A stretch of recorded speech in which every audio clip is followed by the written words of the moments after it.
This is Story Recapped. Today, I'm going to explain an action, adventure, and sci-fi film where apes are the apex species of a planet, and the humans are enslaved. This is Planet of the Apes. Spoilers ahead. Watch out, and take care. In today's modern world, humans have lived in the luxury of technology that we often forget about the other inhabitants of this planet. While we erect more infrastructures to build cities, we tear down trees and clear up forests that have become homes to many wildlife. Throughout history, many actions of men have caused great damages to nature. This film turns the tables on us, presenting a planet where the human beings are the wildlife getting edged out by a rising civilization. One man becomes the beacon of man in the war against apes, but to commit the same mistakes as our ancestors would only repeat the cycle of tragedy. In the US Air Force Space Station Oberon, Leo Davidson trains a chimpanzee named Pericles in piloting a space pod. The station conducts multiple intelligence experiments and training on primates. After Leo returns Pericles to the holding area, he receives a video message from home, but it's interrupted by a power outage. When the power returns, Leo is called to the bridge. The power outage was caused by an electromagnetic storm that's drawing close to the space station. The storm bounces multiple radio signals from Earth from several time periods. The captain orders Leo to send in a primate pilot to test if the area around the storm is safe, and only then can they send a human pilot. Leo argues that he should be sent there instead, but he has no choice but to follow standard procedures. At the start of the film, we find more evidence of man's mistreatment of animals. Part of Oberon's goal is to experiment on live apes. These experiments serve the purpose of turning the intelligent apes into assisting the humans. One way they've trained the apes to assist is to test an uncharted area for safety, thus risking their lives.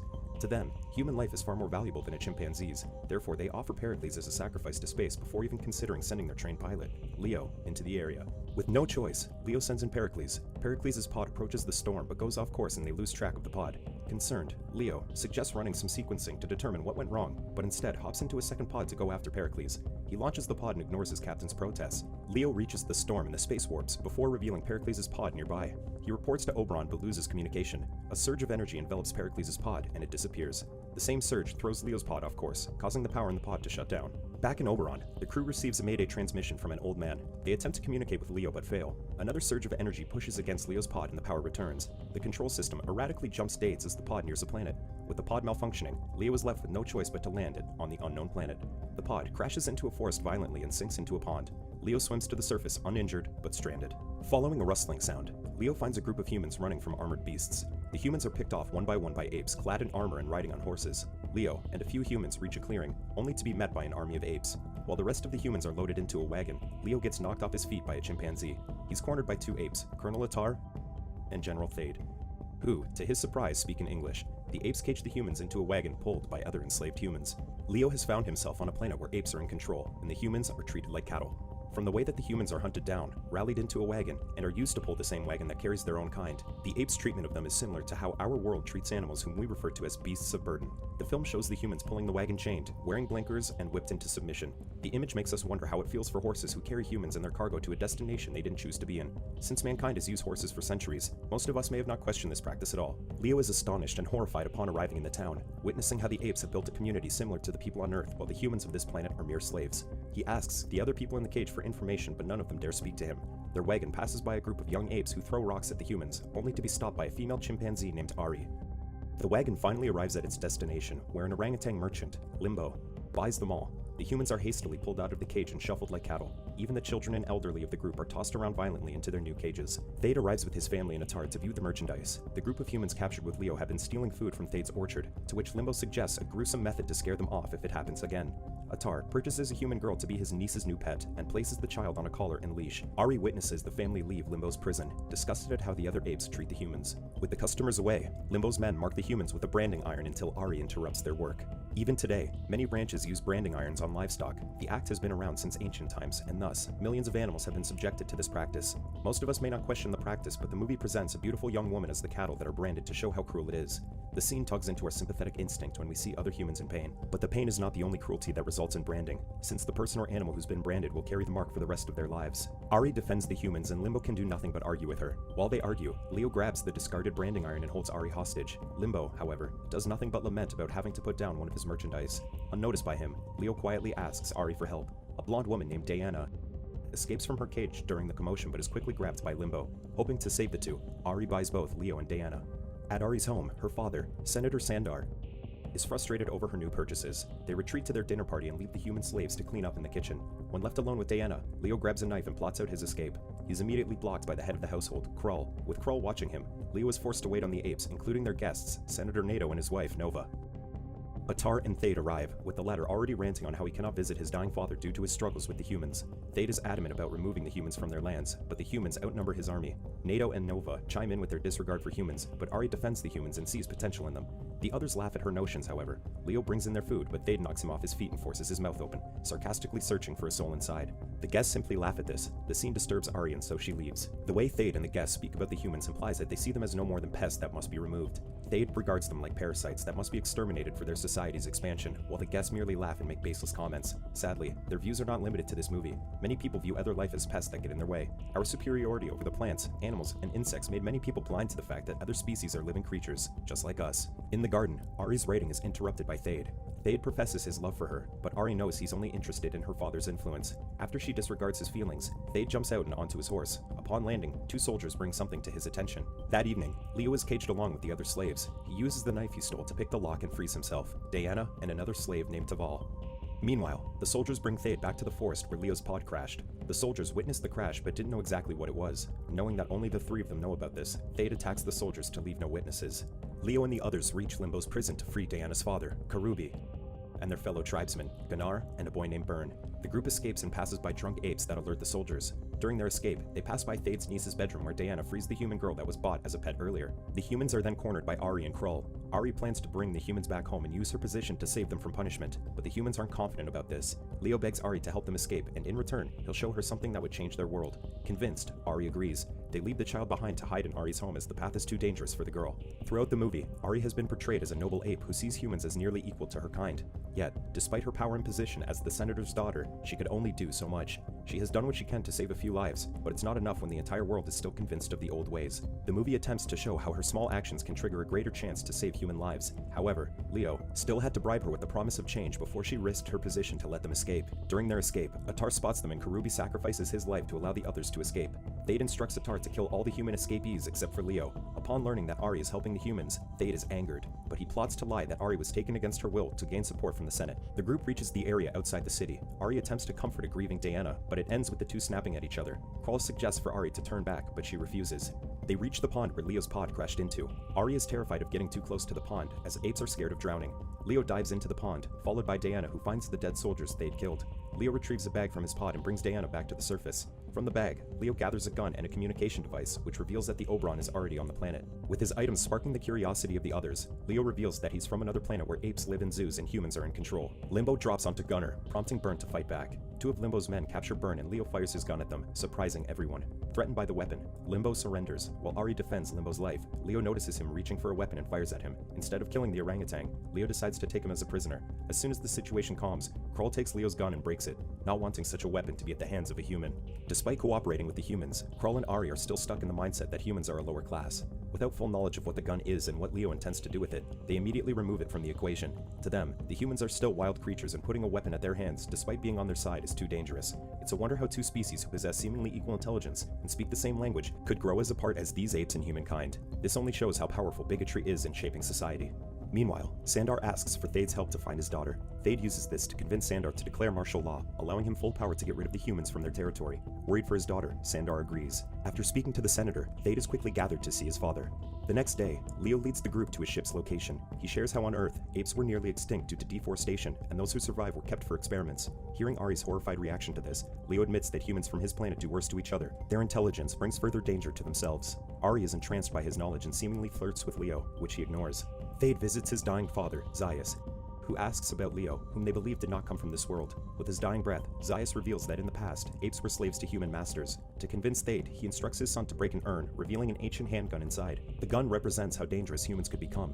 He tells Thade to stop Leo from reaching Kalima, the forbidden area where evidence of their history could be found. Filled with rage against humans, Zaius takes his final breath. When lies are passed down long enough, they can become the truth. Thade's family has been aware of the truth about humans, but only sees the danger of their capabilities rather than the potential advantage of it. While it is true that our innovations have also caused suffering for centuries, they also open the door to better ways. Then again, when you're not the only one who benefits from these innovations, it's easy to see only the dangers of it, and thus began the prejudice that shaped this planet. Later that day, the group is nearing Kalima. The apes believe that Kalima is where their creation began and where the first of their kind, Simos, will be brought back to life. Ari, however, is skeptical over these religious stories. Seeing that they're also getting closer to Oberon, Leo pushes on. However, they're blocked by an army camp. They wait for the night, before stealing horses to cross the river. Leo fires a flare gun to divert the army's attention, giving them time to escape. The The soldiers soon take notice and chase after the group. Leo breaks their camp and sets tents on fire too, alerting Attar. Ari's horse is startled by the ablaze, causing her to drop onto the shore. Leo throws a torch into Attar's tent, burning his religious altar. Angered, Attar throws chains toward Leo, making him lose his horse. He finds Ari by the shore and carries her on his back while the other apes throw torches at them, unable to pass the waters. During this, Krull and Attar meet eyes across the river and snarl at each other. Finally, Leo and Ari cross the river. Attar reports the group's escape to Thade. The enraged general destroys a chandelier before mounting his horse. He prepares his army for full battle, and the ape soldiers march in unison to hunt down the humans. Thade's fight against humans has evolved into a war. This could only mean that the humans are no longer pests that must be hunted down, but an enemy to be defeated. To view them as an enemy shows how Thade has accepted the humans having equal abilities to them, and thus they are a larger threat. A war sparked by this kind of intent is no different than many wars that have been waged throughout our history. Perhaps, great intelligence does truly come with danger, and this is also the case for these evolved apes. At the group's camp, Ari shares how Krull used to be a general before he opposed Thade. He mentored Attar, but after Thade ruined his career, they became enemies. Upon seeing Diana's eye on Leo, Ari tells the man that the other 3 humans believe that he will save them from this planet, but Ari knows Leo only wants to go home. The next day, the group reaches Oberon, but it's in ruins. Leo desperately searches for his crew inside, finding it empty. Leo notices the word Kalima on the wall and sweeps off the dust, revealing the words, "Caution, live animals" instead.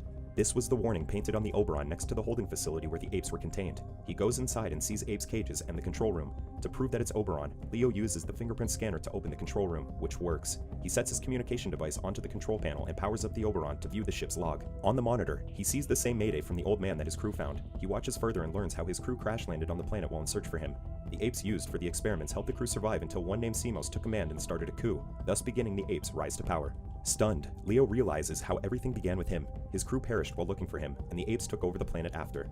The warp he saw before finding the planet sent him forward in time, thus witnessing the aftermath of Oberon's final journey. This is the revelation the movie has been building up to. Leo was the trigger that started this planet, and that puts a heavy weight on his shoulders. The apes in the Oberon's experiments became smart enough to realize they can take control. Upon gaining awareness of their situation and other possibilities they can take, Simos took power from the humans that cared for them. Perhaps, intelligence and self-awareness are what triggers the greed inside us, as they did with the apes. Outside, tribes of humans gather around the Oberon hoping to see the man who defied the apes. Leo, however, doesn't accept the responsibility they seek from him. Instead, he distances himself from the people still mourning over his crew's fate. That evening, Byrne notices an army of apes approaching and warns the rest. Leo orders the tribespeople to escape while he distracts the apes, being the person they want, but the tribes refuse to leave him. Diana touches Leo's cheek, sparking jealousy in Ari. Later that night, Ari enters Thade's tent and begs for his forgiveness. Thade accuses her actions as a plot to trade herself for the humans' lives. Thade rejects her and brands her hand before sending her back to the humans. While Thade assumes that Ari was trading herself to stop the war, the movie doesn't truly make this clear. Based on the previous scene, her actions were triggered by her jealousy over Diana and Leo. Her strange feelings for Leo made her desperate, perhaps to save his life from Thade, but her visiting Thade could have given him an opportunity to use her as a hostage to make Leo surrender. This possibility may not have crossed her mind due to her clouded mind. The following morning, Ari joins him as he watches the video log again. Leo notices the brand in her hand and sympathizes with her. Later that day, Leo discovers one of Oberon's fuel tanks is still full, inspiring an idea. Nearing sunset, the tribes take position as Thade's army arrives. Byrne rides a horse to the front lines despite being ordered to join the tribes. Thade sends in the first wave of his army, prompting the group to ride away. Scared, Byrne misdirects his horse, causing it to trip and trapping himself underneath. Leo rushes to help the young man, and they speed back to the ship with Leo running on foot. The apes on his trail get close to the Oberon and Leo triggers an explosion using the last fuel tank. The first wave of soldiers is thrown off by the blast and the humans charge forward, attacking the injured apes one by one. Furious, Thade charges with the rest of his army. As the two armies collide, the area is filled with chaos. Ari spots Diana getting outnumbered and saves her. After finding a safe spot, Diana notices the mark on Ari's hand. Meanwhile, Attar and Krull come face to face in a heated battle.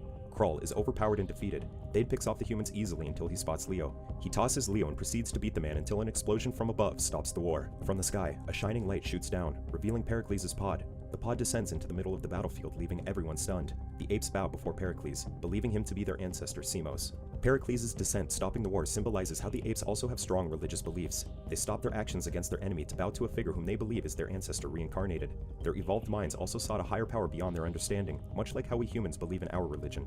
Ironically, in our world, some have used religion to spark many wars instead of stopping them. In this scene, we see how quickly war can be calmed by a symbol of hope. Leo slowly makes his way to the pod to reunite with his old friend. Leo carries a bag from the ship with a gun inside, but Pericles recognizes the Oberon and rushes in. The distraction allows Thade to attack Leo. Ari runs to his aid but is easily thrown off. Leo grabs his bag and heads inside the ship. Thade throws him forward and beats him. Pericles comes to rescue the human and Thade pushes him hard, causing Pericles to hit the wall. Leo grabs the gun and shoots Thade on the shoulder, destroying his armor. Thade knocks the gun out of Leo's hand and it flies into the control room. Before Leo can run to it, Thade beats him down and grabs the gun instead. Thade examines the weapon, enticed by the power it brings. Leo raises his hand in surrender while slowly making his way to the control room. Attar arrives at the scene just as Thade points the gun at Leo. He pulls the trigger, but Leo closes the bulletproof door, making the bullet bounce around the control room. Thade bangs on the door helplessly and commands Attar to kill Leo. Leo turns to Attar, revealing how humans and their intelligent apes who arrived on the planet first helped each other until Simos took control. Attar chooses Leo's side, leaving Thade to beg Ari instead. She simply reveals the mark he branded her as a reply. Trapped and outnumbered, Thade rages out inside the control room and continuously fires at the door until finally, he hides under the control panel in fear and surrender. Leo finds Pericles inside his old cage, injured. Pericles was only part of the Oberon's experiments, but he meant more to Leo, and now to the people and apes on this planet. During his time on the Oberon, he was trained and cared for, yet many may argue that he was still a test subject to his cage when the scientists didn't need him. To Pericles, however, it seemed that his cage was like a home. While he was scared, he ran inside the Oberon and struggled back in his cage to rest, like how a human retires to bed. This shows a different perspective on the Oberon's experiments on the apes. Outside, the fallen humans and apes are buried in unmarked graves, allowing every one of them to be mourned. Limbo plays with Pericles' pod, activating it. Leo discovers that the pod still works and has a record of the storm's coordinates, giving him hope of returning to Earth. Ari tries to convince him to stay, but Leo has made his choice. After bidding Ari and Diana goodbye, Leo hops into the pod, leaving Pericles in Ari's care. Both humans and apes watch as the pod disappears into space. Leo finds the electromagnetic storm and drives into it, successfully traveling back in time. He locates the planet Earth and makes his way back home. As soon as he enters the atmosphere, air traffic control warns him to abort. Leo crash lands in front of the Lincoln Memorial. He approaches the monument of Abraham Lincoln, only to find that it is changed into a monument for General Thade. Police cars arrive, ridden by apes in uniform who corner and arrest him. The ending of this movie left many audiences scratching their heads. It attempted to copy the twist ending of the 1968 film of the same name, yet the lack of information on how Thade's influence reached Earth has viewers confused. As we've seen, Leo was the origin of this planet's fate. After he went to search for Pericles, the Oberon ship went to search for him. The electromagnetic storm that allowed time travel acted like a vortex. Therefore, when Pericles went into the storm first, he came out last. The Oberon, being the last to enter the vortex, had them exiting the time warp first, thus sending them earlier in the timeline. The crew members attempted to survive on the planet with the help of the intelligent apes they've trained, but when one ape, Simos, realized that they could take control, the apes turned on their caretakers and claimed absolute power. The human tribes on this planet are descendants of the crew, while the ape society fabricated the stories of how Simos was the first ape. The dusty walls of the Oberon led them to naming their origin Kalima, which became the center of their religion. Leo was sent further into the timeline, which sparked the events of the movie. Planet of the Apes attempts to show what it would be like if humanity was at the other end of the reins. The abuse inflicted on animals on Earth is shown against the humans in this film. It forces the audience to wonder about the fates of the species we assume to be lower than ours. Despite some of the movie's misgivings, it can still inspire others to think about the world's natural ecosystem, instead of just focusing on the society we forced into it. Subscribe to watch more videos like this. Turn on notifications. And leave a like, it really helps the channel out. Thank you for watching.